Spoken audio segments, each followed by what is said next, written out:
Laparotomy is a surgical procedure involving a larger incision through the abdominal wall to gain the direct access to the abdominal cavity for the diagnostic and the therapeutic purposes. Exploratory laparotomy performed when the exact diagnosis is uncertain and further inspection of the abdominal organ is needed. Therapeutic laparotomy performed for the specific procedure like a tumor removal, organ resection, or the trauma repair. Gynecological indications: large or the complex ovarian cyst or the tumor, uterine fibroids requiring the myomectomy or the hysterectomy, advanced endometriosis, ruptured ectopic pregnancy with the hemodynamic instability, gynecological malignancy, ovarian and the uterine cancer. Genital surgical indications: acute abdomen, perforated viscous bubble obstruction, abdominal trauma, blunt or the penetrating, appendectomy or the cholecystectomy in the complicated cases, peritonitis or the intra-abdominal sepsis. No absolute contraindication, but the related risk includes the severe comorbidities that may increase the perioperative risk, severe cardiopulmonary disease.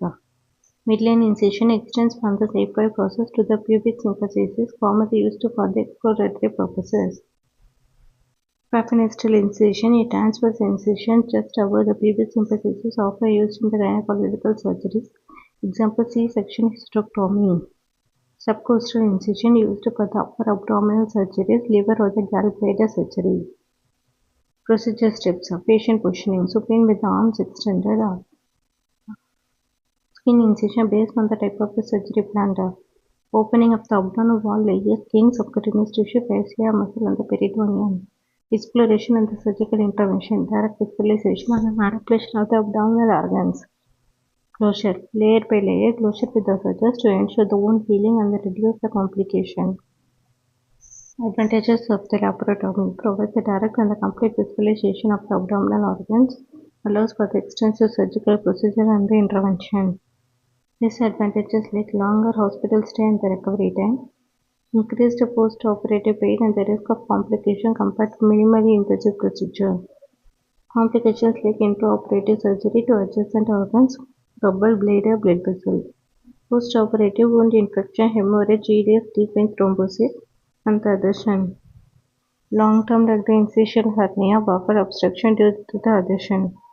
Post-operative care like pain management with analgesics, NSAID, opioids. Early mobilization to prevent the thromboembolism. Monitoring for the signs of infection, bowel function, and the wound healing.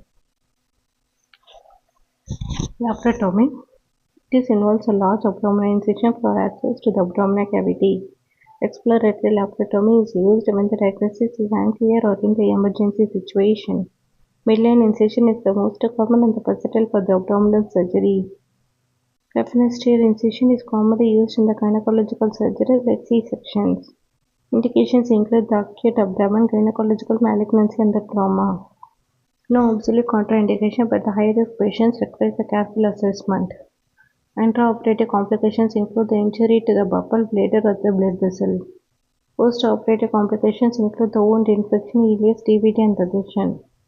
Incisional hernia is a common leg complication of the laparotomy. Longer hospital stay and the recovery compared to the laparoscopy due to the larger incision. Early mobilization post-surgery helps prevent the thromboembolic complication.